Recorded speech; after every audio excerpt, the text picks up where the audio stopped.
Do you remember the feeling of a summer afternoon in the early 60s? The air was thick and warm, the cicadas were buzzing, and time seemed to move just a little bit slower.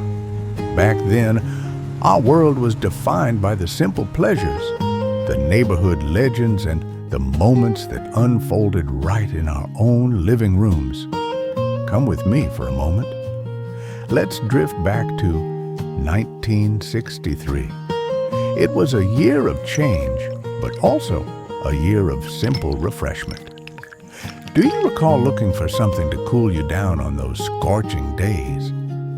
It was that very year that Pepsi introduced us to something new, a Diet Cola, christened with a name that sounded like pure relaxation. Patio. Just saying the name evoked images of kicking back in the shade of the backyard, watching the sprinkler oscillate over the grass. While Patio was essentially Diet Pepsi, and indeed, it would be rebranded as such just a year later, for that one golden year, we had a variety of flavors that colored our tongues and our memories. Do you remember the taste of Patio grape? The sharp tang of orange? The creamy richness of root beer? And perhaps you remember the face that sold it to us, the fitness guru of the era, Debbie Drake. She was on our screens promising us that we could enjoy the fizz without the worry. It was a brief moment in time, but for those who tasted it, it was the flavor of a specific summer. Speaking of fizz, was there anything quite like the magic of science happening right in your own kitchen glass? I'm talking about Fizzies. Developed in the late 1950s, these weren't just drinks, they were little miracles. You'd take a tablet, drop it into a plain glass of tap water, and watch with wide-eyed wonder as it bubbled and hissed, transforming the mundane into instant fruit-flavored carbonation. The Emerson Drug Company gave us these little tablets, and oh, how we loved them. By 1968, Fizzies were so popular, they were actually outselling Kool-Aid. Can you believe that? We felt like little alchemists. But as with so many things from our childhood, the recipe had to change. The sweetener, cyclamet, was banned, and the formula was tweaked. Between the ban and the short-lived fizz that diluted the flavor too quickly, Fizzies eventually faded away. But for a while, that bubbling glass was the most exciting thing on the kitchen table. Of course, childhood wasn't all sugar and fizz. There were scrapes, skinned knees, and the inevitable bicycle spills. And for us, there was one universal remedy that sat in every single medicine cabinet across America. Do you remember the bottle? The dark pink liquid? Mercurochrome. Just the name brings back a phantom sensation, doesn't it? It was the go-to antiseptic for the 1960s kid. And let's be honest, it stung. It stung like fire. It smelled funny. A distinct medicinal scent that lingered in the bathroom. And it stained everything. If you had a scrape, you wore that bright pink patch like a badge of courage. We didn't know then what we know now. We didn't know the FDA would eventually step in because of the mercury content. We just knew that if we got hurt, Mom would reach for that little bottle and we'd grit our teeth, knowing we'd be pink for days. When we weren't patching up our knees, we were exploring the wonders of nature, often ordered straight from the back of a comic book. Who among us didn't beg our parents for Uncle Milton's ant farm? The advertisements were everywhere, heavily promoted in the magazines we devoured. They promised a subterranean world we could control, and millions of us bought in. Literally, 20 million farms were sold to kids just like us. Do you remember the process? You bought the farm, that iconic green plastic frame, but it was empty. You had to fill out that little card and mail a request for the inhabitants. Then the waiting began, checking the mailbox every day until weeks later, a vial arrived with 25 live ants. It's funny to think that ant farms are still sold today, but nothing compares to the craze of the 1960s. That was the peak. That was when a vial of ants in the mail felt like the most important delivery in the world. As we grew a little older, our boundaries expanded. We ventured beyond the front yard to that glorious institution, the local candy store. For many of us, this was our first true taste of freedom. It was our first experience with capitalism, clutching the warm coins from a piggy bank, making serious decisions about how to spend them. We would go in packs, wouldn't we? Walking home after school, storming the novelty shops, the pharmacies, or the classic 5 and dimes. You could buy all the sweets your mom strictly forbade at home. Wax lips, candy buttons, licorice laces. No one tracked us on GPS. No one worried too much about where we were. As long as we showed up for dinner and didn't spoil our appetites, the afternoon was ours to savor, 1 penny candy at a time. And when we rushed home, there was a rhythm to our afternoons. For the teenagers and the kids who wanted to be teenagers, there was one appointment that could not be missed. Dick Clark, the man who never seemed to age. American Bandstand wasn't just a TV show. It was a cultural pulse. Hosted by America's oldest teenager, it was must-see TV for every kid growing up in the 60s.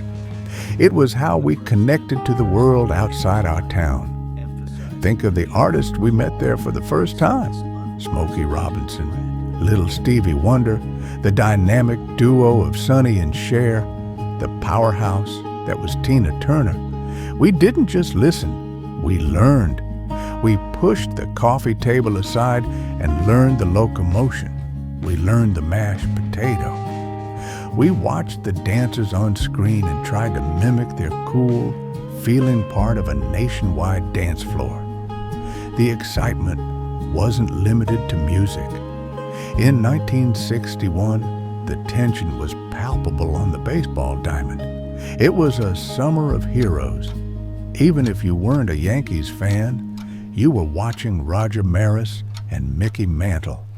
They were teammates, yet they were locked in a neck-and-neck race that captivated the country.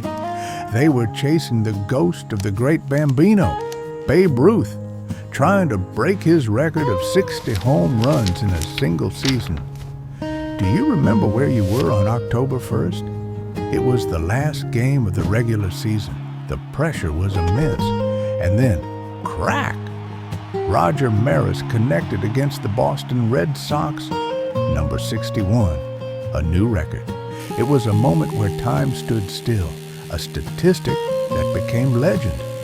But for us, the real transportation wasn't a baseball flight. It was on 2 wheels. In 1963, Schwinn released something that changed the neighborhood hierarchy forever. The high-rise handlebars, the long padded banana seat. It looked like a chopper motorcycle, but it was a bicycle. It was instantly the coolest ride on the block. We loved them, not just for the look, but for the utility. That seat was comfortable, sure, but more importantly, it was big enough to carry a passenger. You could give your best friend a ride on the back. By the 1970s, the BMX craze would take over, and the banana seats would fall out of style. But you can never convince a baby boomer that there has ever been a better bike. It was the vehicle of our idyllic childhoods, and when the sun went down, we gathered around the hearth of the modern home, the television, but not the sleek, flat screens of today. I'm talking about the console TV. It was gigantic. It was heavy. It was a piece of wooden furniture that dominated the room. It sat there, a massive box bringing us the Andy Griffith Show or the evening news. But it served another purpose, didn't it? The top of that console was sacred ground. It was where the family photos lived, the school portraits, the graduation photos, the wedding pictures, all displayed proudly on top of the warm, humming box that connected us to the world. Looking back, there are things that seem strange to us now, habits that have faded away.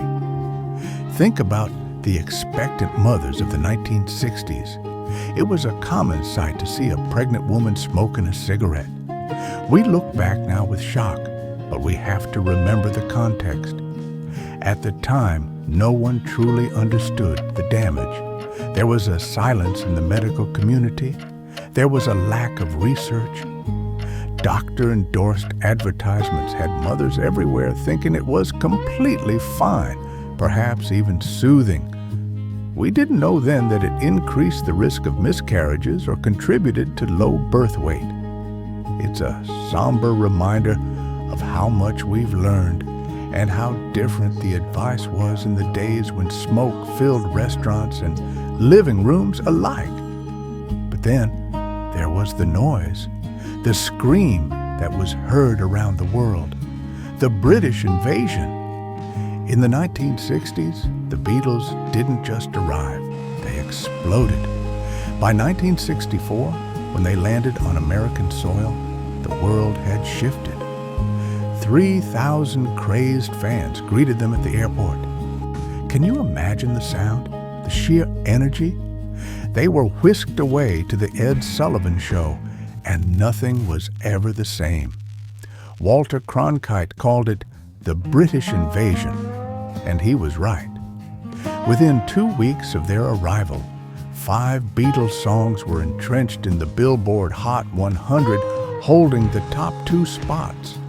They broke rating records. They became international superstars overnight. For the teenagers screaming in the audience and the kids watching at home, it felt like the beginning of a new world. And finally, the decade ended with a moment that united not just a generation, but the entire species. A moment in history that nobody alive at the time will ever be able to forget. It had been just 8 years since President Kennedy issued the challenge to go to the moon. It seemed impossible.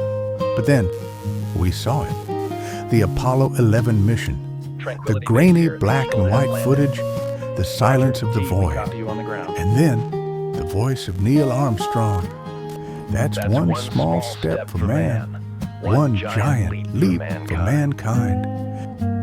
For everyone watching live on those heavy console TVs, a worldwide audience breathing as one, it was simply the most amazing thing we had ever seen.